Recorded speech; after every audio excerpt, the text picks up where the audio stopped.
What's up, everyone? This is Kronos, aka Adam, back with another AEW Week in Review, your one-stop shop for everything that's happening in the week of AEW. As always, you can find me on my social media handles there. Don't forget to like, share, subscribe, comment, do all that other kind of stuff so I can, kind of build this up. As always, I apologize for the lighting. I look like I have like the light of God on my face right now, and my head's even shinier than normal.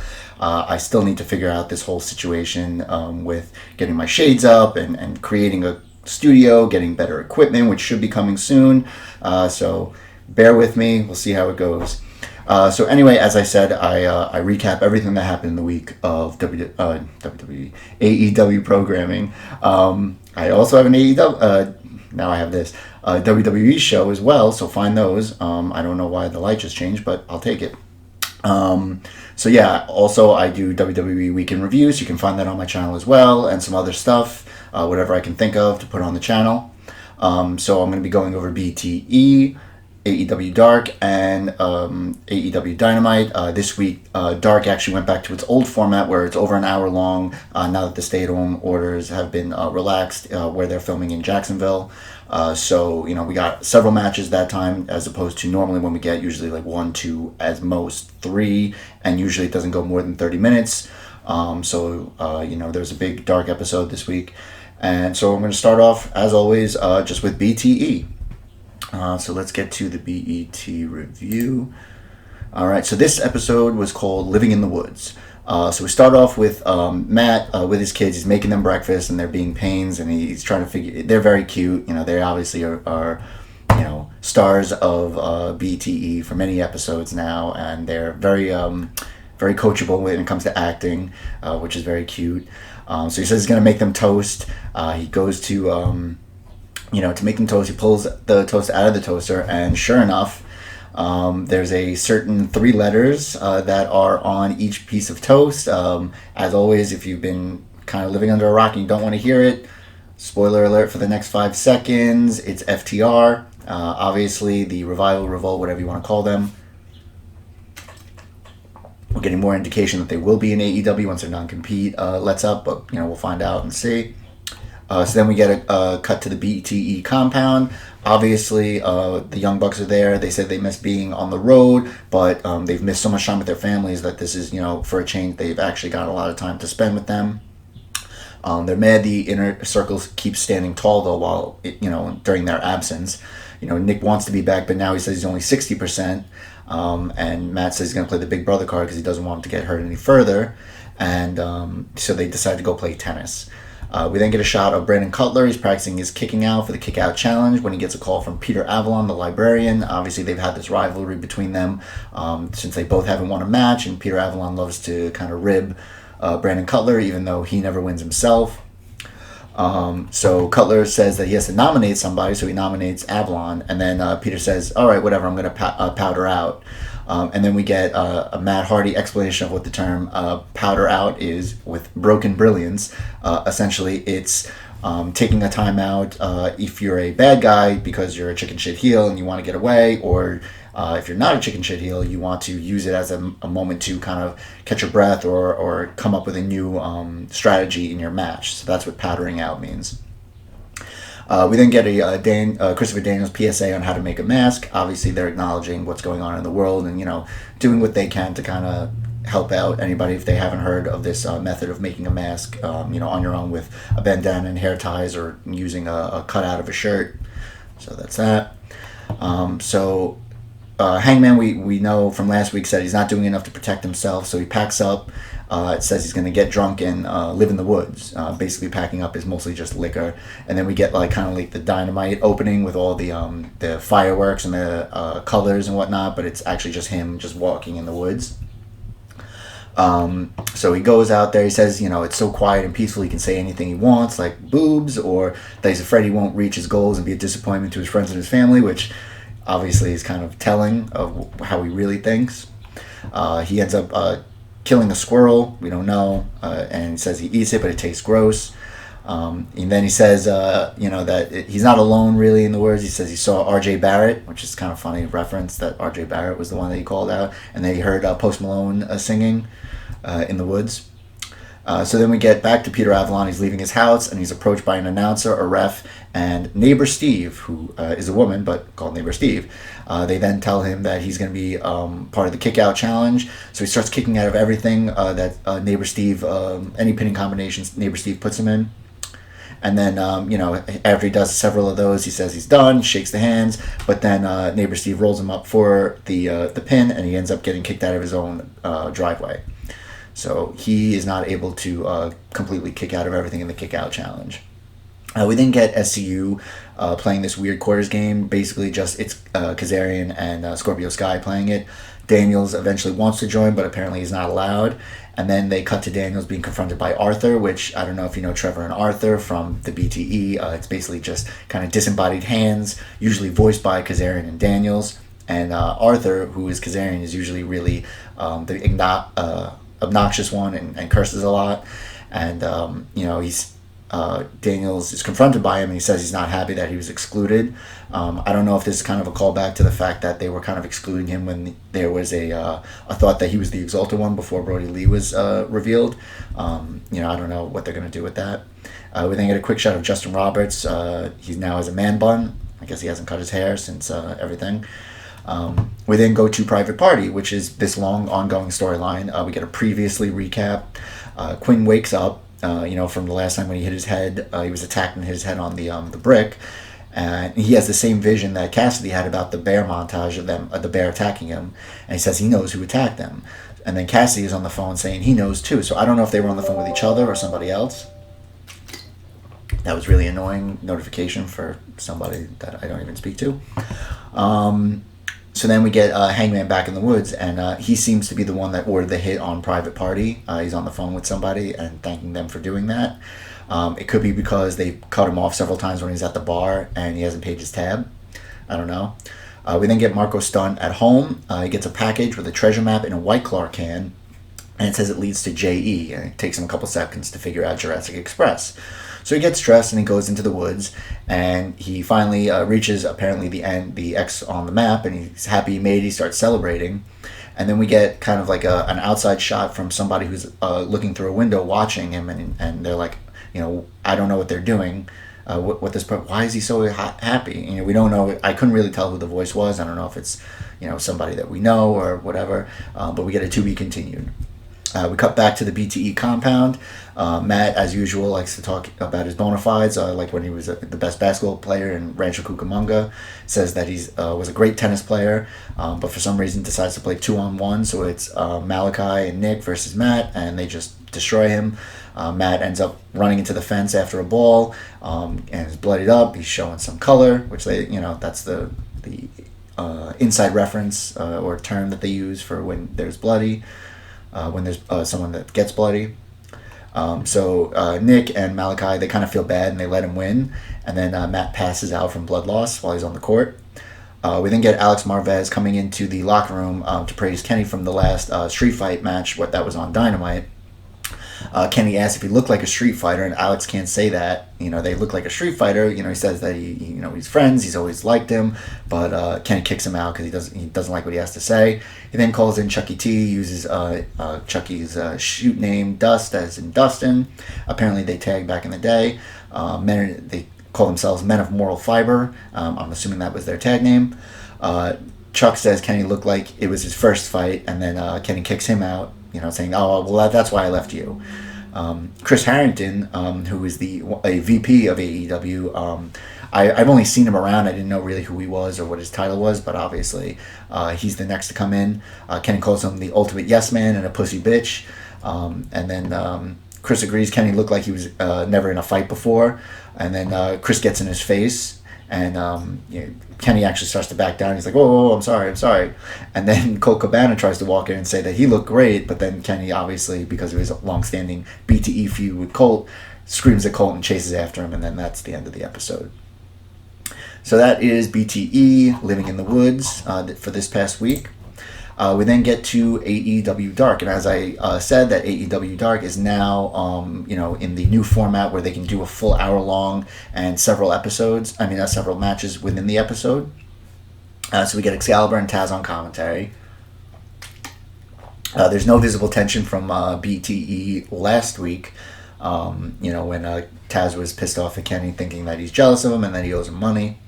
Our first matchup is Captain Sean Dean versus Colt Cabana. Captain Sean Dean, obviously is a regular here on Dark. It's the Battle of Chicago. Apparently they're both from Chicago. The ref is actually wearing a mask, practicing, kind of, I don't know, it's not social distancing, but, being smart about what's going on in the world right now. We get some quick submission attempts from Colt. They start talking once again about Captain Sean Dean's bowling stats, that he's so good. I don't get it. A lot of wrist control by Colt. They do a test of strength. Dean starts isolating Colt in the corner. Colt counters with some double chops. He does his dusty elbows, the kind of this, drops them on, and then he does what he calls the flying apple, which is like a Superman pin. Or no, he does the flying apple, which is a drop on the, what is it? No, it's the Superman pin, I believe. Yeah, Superman pin for the win. So Colt Cabana wins that one, gets back to his winning ways. We then get Mike Reed and Ryan Rembrandt versus Jurassic Express. Reed starts off with a drop kick and then thrown out of the ring. Rembrandt catches Casadora tail whip from from Jurassic Express. That combination. We get 2 suicide dives, then a tope con hero from Jungle Boy. We get assisted suplex combination by Jurassic Express. Jungle Boy eventually gets isolated in the corner. He gets the hot tag to Luchasaurus, who cleans house. We get a chokeslam moonsault combination cover, but it's broken up. That's by Luchasaurus. We get a double super kick on Rembrandt, and then an assisted cutter on Reed for the win. So Jurassic Express goes back to their winning ways. I think they've been winning several matches this year in 2020 so far, so they've been looking good. We get Lee Johnson and Musa versus Private Party. We get some double team moves on Lee by Private Party. Musa gets knocked off the apron. Musa low bridges Quinn, and then Lee does a tope con hero on both members. Lee goes for a sunset flip, but Cassidy hits a senton. There's a guillotine on Lee. Quinn dives over the top splash on Lee when he's on the ramp. So then we get a rope assisted flatliner by Cassidy, then a shooting star press by Quinn on Lee for the win. We then get number 10, Preston Vance is his actual name, member of the Dark Order, versus John Cruz. There's no Brody Lee to come out with 10 this time. He has a massive size advantage over John Cruz. 10 does a pump kick into kind of like this springboard flatliner, which is the Oblivion by Liv Morgan. We then get 10 ascent into the stairs, and you can see his arm is super red on this one. But then he hits a huge spine buster for the win. If they give him any push, I'm kind of wondering if the spine buster would be his finisher. Because, I mean, yeah, he's big and stuff, but he's not so overpowering over everybody. I mean, it's like with Braun Strowman doing the power slam as his finisher. Under normal circumstances, a power slam now is not good enough, but because he's big. But 10 isn't so imposing that just a spine buster should be enough. So we'll see if they do give him a push, what kind of actual finisher they'll give him, or if he has to do a lot of setup for the spine buster. I don't know. Brody Lee eventually does come to the ramp, shows his appreciation and his approval. We then get Ray Phoenix versus Alan Angels. There's a small package attempt to start off by Angels for a 2 count. Backflip off the ropes by Phoenix, and then a kip up by Angels into a super kick. So he kind of kips up and then catches a super kick from Phoenix. It was just like the momentum of going up then back. Whew, looked brutal. Phoenix chops Angels in the throat to the excitement of Taz. Taz loves seeing that. We get a top rope drop kick by Phoenix for a 2 count. There's a shotgun drop kick into the ring by Angels. Fireman's carry bomb by Angels, but he only gets a 2 count. Phoenix super kicks Angels, a knee on the apron. Angels clotheslines Phoenix onto the apron, and then we get a diving foot stomp, a moonsault by Phoenix for a 2 count. Jumping the ropes, he does his, jumping the ropes into the crossbody for a 2 count. Phoenix does. Phoenix hits a jumping spin kick, and then he does a muscle buster combination, kind of variation of driver for a win. We then get Danny Jordan versus Chris Statlander. Danny is kind of doing the Mean Girls shtick, has a burn book. There's multiple pinning attempts by both. Chris Statlander does her booping thing. We then get a back elbow that sends Danny to the outside. Sliding drop kick fails by Chris Statlander. Danny throws Chris into the barricade, then back into the ring. There's a roll through basement drop kick by Danny for a 2 count. Backflip in the corner by Chris Statlander, and then running knee sends Danny to the outside. She does a diving drop kick through the ropes, hits a Pele kick, and then eventually the Big Bang Theory for the win. We then get Orange Cassidy versus Jason Cade. Both Kaz and Excalibur call Jason Cade a douche, so clearly he's a heel. The best friends are out with Cassidy and have giant beach towels with him. Obviously they love to plug the merch. Cassidy goes for hands in the pockets. Cade stops him, and then with a hand in the pocket, Cade takes the sunglasses and throws them out of the ring. There's an arm drag. Somehow he does an arm drag with hands in the pockets. That's Cassidy. He does a shotgun drop kick and then a kick up. Trent gives him a new pair of sunglasses while he's by the ropes. Cassidy poses with the thumbs up, and then Cade comes over and turns his hand down so it's the thumbs down. Cassidy then gives the ref his sunglasses, and while he's doing that, Cade starts to take advantage. Cassidy, with the surprise pinning attempt that he's used previously in several matches, he gets the win. Puts back on his street clothes, and Cade starts throwing an absolute tantrum in the ring. So I guess that's his shtick. We then get Skylar Moore versus Britt Baker. Britt complains Moore hit her nail and nose in the first lockup, and looking to the ref for some kind of help, which she doesn't get. Moore rolls Baker up into a crucifix counter. We get a big super kick by Baker. She hits a snap suplex, and then she rams Moore into the ropes, kicks up into her throat. Moore pulled against the ring post. Baker goes for a fisherman suplex. It's countered into a roll-up for a 2 count. Baker then hits a running knee, a spinning fisherman's neck breaker. She asks the ref to give her a glove, and then she puts the glove on and then hits the lockjaw for the win. And then we get our main event, which is something that was actually a rivalry that was started weeks ago between Luther and Jimmy Havoc. So we get them finally are able to have that match in it's a no DQ match. So Havoc comes out with Kip and Penelope Ford. So Luther tosses Havoc into the corner for chops. Jimmy bites his hand. Jimmy guillotines Luther's arm on the rope. Luther catches Havoc for a fall-away slam when he tries to jump into the ring. So then Havoc comes in with some chair shots. Luther throws a chair at Jimmy while he's on the top rope. Lunar with a flipping senton to the outside on Kip and Havoc, which is crazy because he's a big dude. Luther with a sidewalk slam on a chair. So we get back in the ring, and Luther hits a pump kick. He intercepts a chair throw by Kip. So he intercepts the chair that's thrown by Kip to Havoc. Luther with a hip toss onto the top of a chair, and Havoc just gets bent in half. It looks pretty brutal. Havoc gets slammed on a chair and then pinned for a 2 count. He's draped on the chairs, and then Kip stops him from pulls him off the chairs. Havoc hits a Rana, and then Luther clears all the chairs out of the way. Havoc with a double stomp with the chair for 2 count. Goes for a butterfly suplex on the ramp. Bulldog onto the chair by Luther, and then for a 2 count. A camel clutch by Luther. He starts raking Havoc's eyes. Ford throws water, and then Kip throws a chair at Luther's head to distract him while the ref is distracted, even though it doesn't matter because it's a no DQ. And then Havoc hits his fisherman suplex DDT for the win. And that is everything for Dark. So, obviously these are pretty easy matches to pick. We know that they're pretty telegraphed on who's going to win. We know everything that's going to happen there. Obviously, these are all pretty much kind of the jobbers that they've been using in enhancement talent.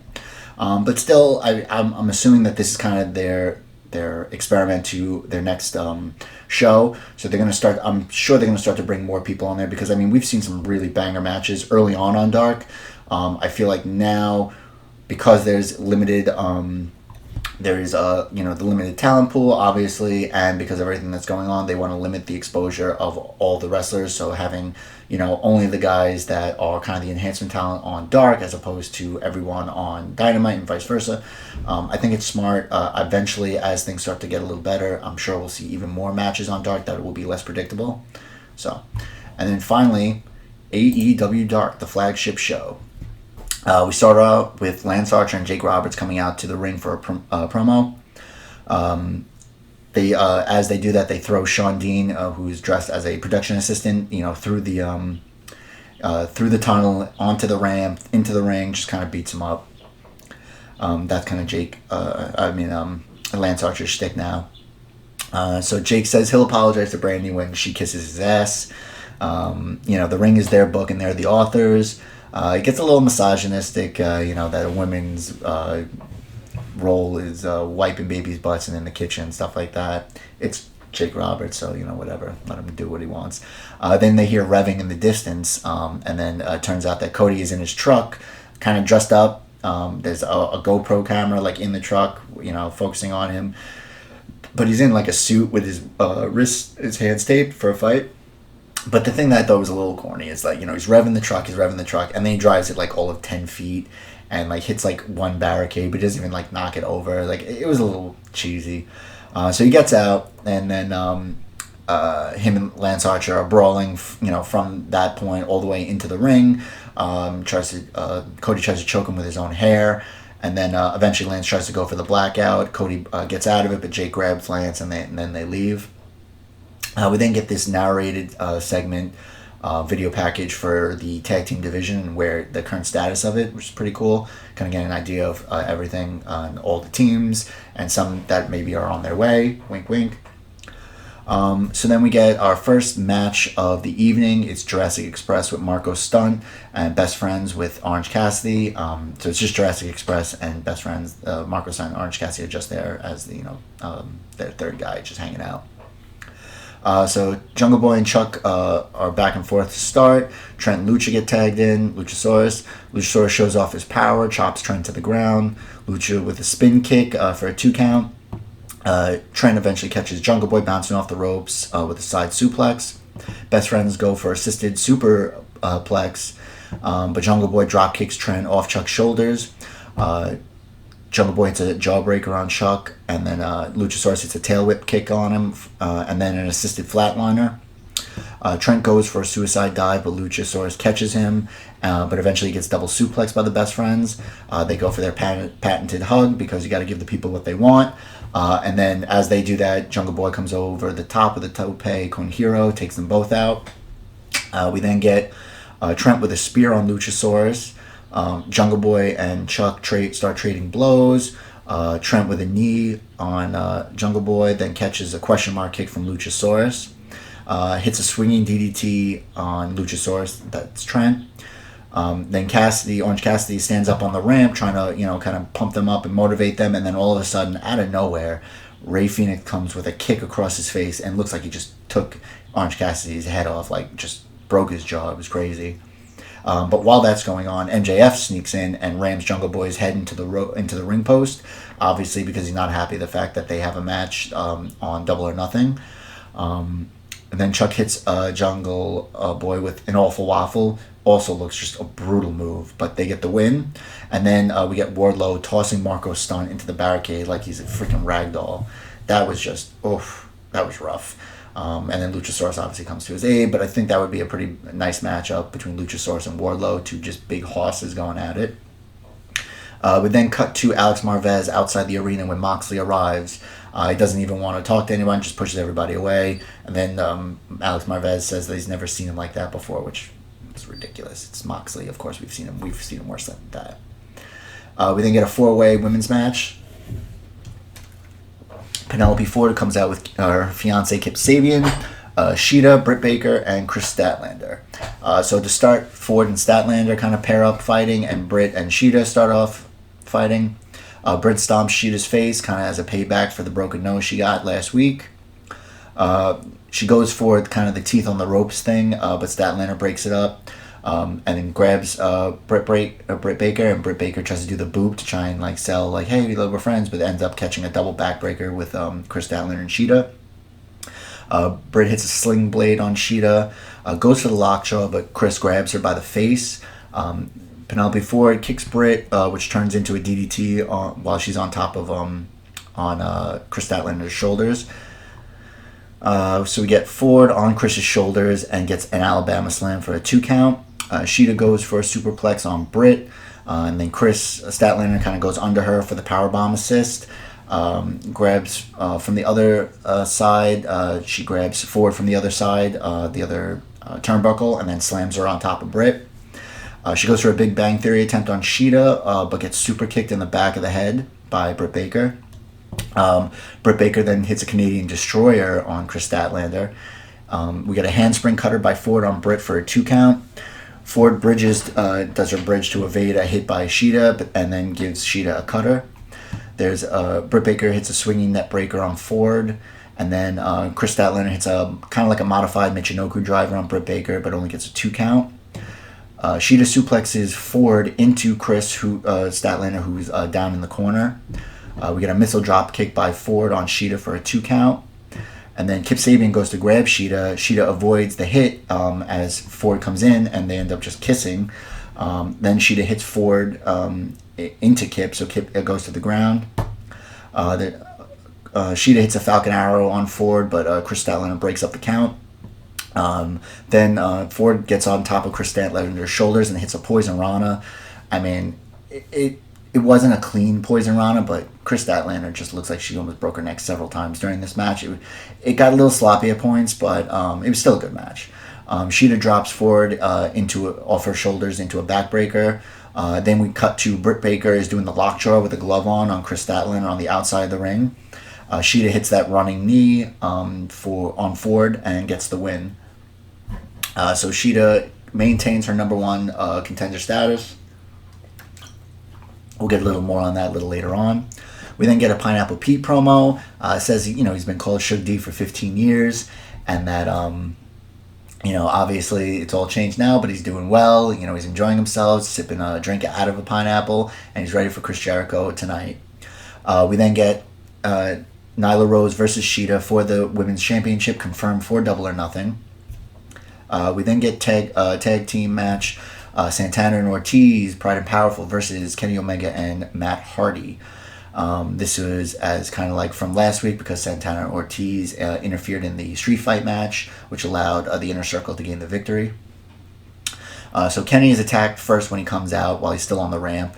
Eventually Hardy comes out, Santana goes to meet him, and he gets attacked and gets his hand bit, and then throws him into the tunnel. Hardy then has blood from his mouth. I don't know if it's from Santana or his own mouth. Who knows. Hardy gets sent into the barricade on the outside. Ortiz does his back scratch, tiger claw thing on Kenny. Kenny eventually gets a double Kotaro crusher on Santana and Ortiz. Hardy and Kenny start doing Hardy Boys double team moves on Santana in the corner, and then do a double suplex on Ortiz. JR actually makes a point that the Hardy Boys, because he's known them for so long, they actually made their own original gear in their mom's with their mom's like sewing machine or whatever. It's pretty interesting. We get Kenny sent to the outside, tries to spring in but gets tripped up by Ortiz. Then we get a double team. This double team Boston Crab camel clutch by Santana and Ortiz on Kenny. Ortiz pokes Kenny in the eye, and JR makes a comment that it's the poke of doom, and then we get Tony Schiavone saying he doesn't like that move, which if you're a fan of WCW history, you know what the finger poke of doom is, and if not, you can look it up. We get a double Northern Lights suplex on Kenny for a 2 count. Eventually, Kenny gets a Snapdragon on Ortiz. He gets the hot tag to Hardy, gets a big clothesline on Santana, kind of turns him inside out, hits a side effect on Santana for a 2 count. And then Santana is caught in the ropes and dropped, and then with a matchbook cover for a 2 count. Hardy starts doing his delete chants. Hardy gets back body dropped over the top rope and lands hard on the apron on his back. Especially with all of the injuries that Hardy has had on his back, it looked kind of brutal. But obviously, I guess the kind of schedule and the fact that he's in the best shape he's been in a long time, and the fact that he's not wrestling as much, kind of makes it okay for him to kind of take hits like that. Santana hits a suicide dive while Hardy's on the outside. Santana and Ortiz go for a street sweeper, but they fail. Kenny hits a pescado on Santana on the outside. That is a outside, inside to outside crossbody, just in case you didn't know. Hardy hits a twist of fate on Santana, but Ortiz breaks up the pin. They get an assisted cutter by Santana on Hardy. Gets an assisted senton in the corner on Kenny for a 2 count. They go for the street sweeper again on Kenny, but he counters it with the Rana. Gets another hot tag to Hardy. Hardy then tries this butterfly submission with the body lock on Ortiz. Eventually, Sammy Guevara comes out limping with a neck brace and a chair, kind of selling the injury when he got almost run over last week. So then Hardy hits a twist of fate on Sammy onto the chair. He just spiked his head down. And then Ortiz is on the top rope. Kenny comes in with a huge V trigger and then a super twist of fate from the top rope for the win. So Kenny and Hardy get that win back for the Elite. We then get a backstage interview with Darby and Taz. Taz apologized to Darby for the way he's been talking, kind of egging him on, but then goes right back into it about how he can help him and that it was so easy. How did he not realize what Cody was doing? And then Darby kind of does this kind of whiny emo I placed third in state wrestling in Ohio in amateur wrestling, and then walks off. So I don't know. Actually, while we're here, I want to see if they announced something. Sorry guys, I'm checking something. Let's see here. Who? AEW, bear with me. They said they were supposed to do it at noon. No. I guess not. Maybe not. AEW. I'm surprised they didn't do it. They said they were supposed to announce the next person who's going to be in the match. Let's see. Oh, Elite. Maybe it was here. Yes, they have. Okay, cool. All right. Well, I will talk about that in a little bit. Just wanted to make sure if I get the wrong account. So where was I? Okay, so now, speaking of which, exactly what I was looking for. So we get the rules of the casino ladder match, which, if you don't know, last year at Double or Nothing, they had the Casino Battle Royale in which the winner got a title match. So this year they're doing a what they call a casino ladder match. And so at first we just knew it was a ladder match. We didn't know if there were any specific rules. We didn't know how many competitors there were going to be. So what we're told is there are going to be 9 competitors in the match. 2 start out, and every 90 seconds a new competitor will come out until all 9 are in the ring. And instead of a briefcase or a belt, there's going to be a casino chip that's suspended above the ring, and whoever retrieves it will be the winner and have their shot at the world title. But the catch is the chip can be won at any time. So, if the first 2 people who are in the match, if one of them grabs it, then it doesn't matter. The other 7 are beat. So, obviously getting in early, normally, in the Royal Rumble situation, the later you get in, the better supposedly it is for you because the fresher you'll be. Whereas this one, the earlier you get in, the more of an opportunity you have to win. So as of this recording, as I just checked, the participants that we have right now are Darby Allin, Ray Phoenix, Orange Cassidy, Cole Cabana, Scorpio Sky, Kip Sabian, Frankie Kazarian, and the newest entry is Luchasaurus. So Luchasaurus will be in there. So that is 8 out of 9, I believe. Yep. So it says here, let's see, when will the next one be? Your 9th. All right, so the 9th one will be revealed tomorrow at noon. So that'll be interesting. So then we get a backstage interview with Sheeta. Says that she'll beat Nyla, and then Nyla shows up, congratulates her, says she knows she's been looking for something, which, if you don't know, Sheeta has lost her kendo stick that she used to carry everywhere to the ring, And then Nyla, you could see it behind Nyla. Nyla takes it, smacks her in the head with it, and goes, "I found your kendo stick, bitch." It was perfect comedic timing, very funny. And yeah, so that was it.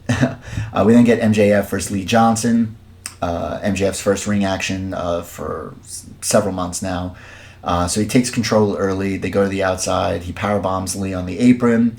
So then apparently we find out that MJF has never been pinned or submitted so far in his AEW career. His only loss was a 4-way match where he wasn't part of the decision. He then hits the Salt of the Earth, which is the Fujiwara armbar for the win. He then does a post-match promo where he's so excited for his match with Jungle Boy, but that he has some ring rust. So he wants a tune-up match, and apparently Marco Stunt had an open contract, so he signed his name. So next week on Dynamite, we're going to get Marco Stunt versus MJF. We then get Pineapple Pete versus Chris Jericho, where Chris Jericho is rocking a Pineapple Pete t-shirt.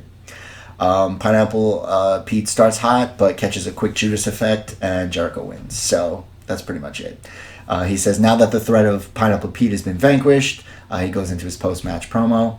He challenges the Elite to a Stadium Stampede match. Says Hangman is busy in the forest eating berries or whatever, and the Bucks are home pouting about how great the Inner Circle is, which is obviously a callback to BTE. We then get Vanguard 1 showing up with the t-shirt, the small t-shirt that Jericho offered to him that apparently Vanguard stole. Apparently Jericho said that he had warrants in 7 states for grand larceny, which doesn't work that way. So he asked Vanguard to find out whether or not the Elite accept the challenge of the Stadium Stampede match. On Vanguard's screen, he says they accept, which is great. He said he's going back and forth with Vanguard, which is pretty funny. He then invites Vanguard again into the Inner Circle, and then he says, sorry, but the invitation is actually rescinded. We have our 6th member, and it's Floyd the Bat. And then Jericho, in a horrible display of humanity, murders Vanguard 1. And every member of the Inner Circle then takes turns just kind of breaking Vanguard. Hardy shows up. He's just visibly upset, carrying the pieces of Vanguard 1 because obviously that's like a family member to him.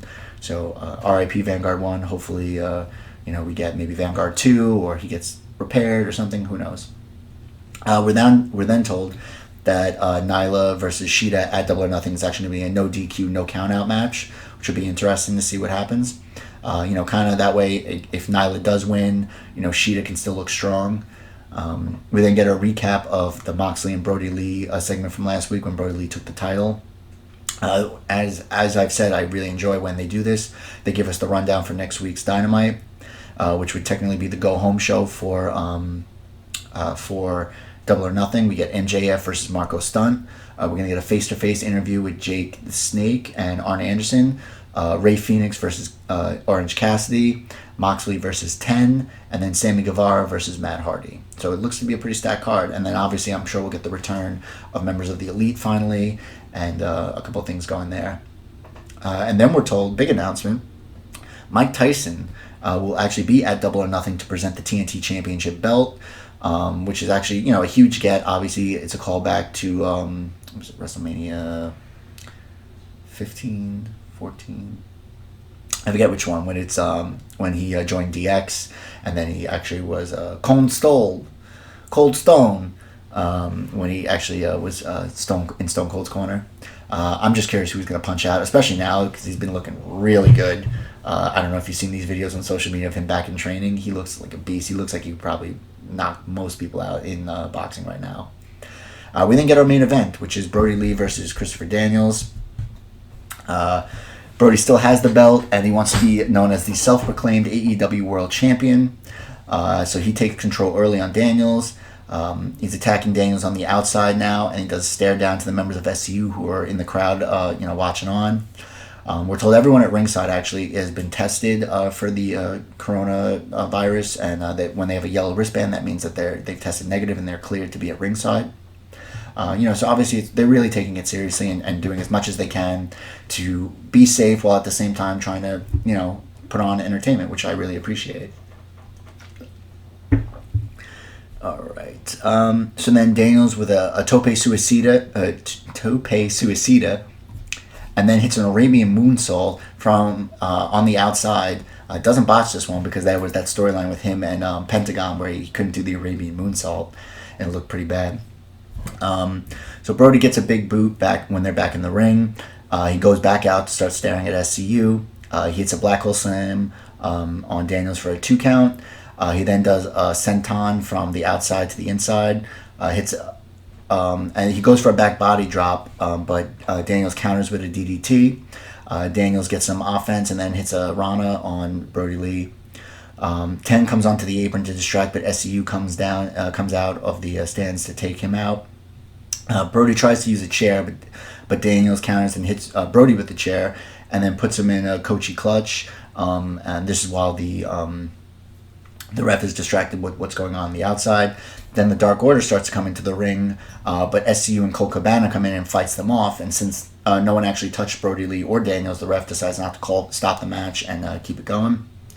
Daniels hits Angel's Wings on Brody Lee for only a 1 count. And then he goes for a second Angel's Wings, but that fails. Hits a best moonsault ever for a 2 count. And then he tries to go for, I guess, a top rope Hurricane Rana. Brody Lee just kind of takes a step back and kind of pushes him down for a powerbomb counter. Then he hits the discus lariat, Brody Lee, for the win. We then see Moxley coming out of the crowd.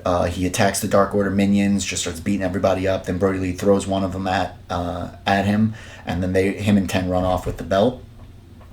And then Moxley grabs the mic, does a promo, says he admires guts, he admires seizing the opportunity, but he will not be disrespected, and that Brody Lee will pay the ultimate price, and that's with interest. And that's how Dynamite goes off the air. And that is your week in review for AEW, being the Elite, Dark, and Dynamite. So as always, I do my match of the week. So this week, this was tough because obviously Dark didn't really have any 5-star classics or anything, and even on Dynamite, it was good. It just wasn't there wasn't anything crazy as far as matches go. So I'm going to give it to the tag match of Santana Ortiz versus Kenny and Matt Hardy. This was a really good tag match. They gave it a lot of time. Everyone got their stuff in. But yeah, unfortunately, I don't have much more to say about that. Obviously, Kenny and Hardy won as they needed to win because, the Elite need to have a little bit of momentum going into Double or Nothing. I assume that Inner Circle will stand tall on the go-home show of Double or Nothing next week. But yeah, so that is my match of the week. Alright, so yeah, that is everything. As always, here's my social media. Don't forget to like, share, comment, do whatever you need to do to get this out there. And as always, bye now.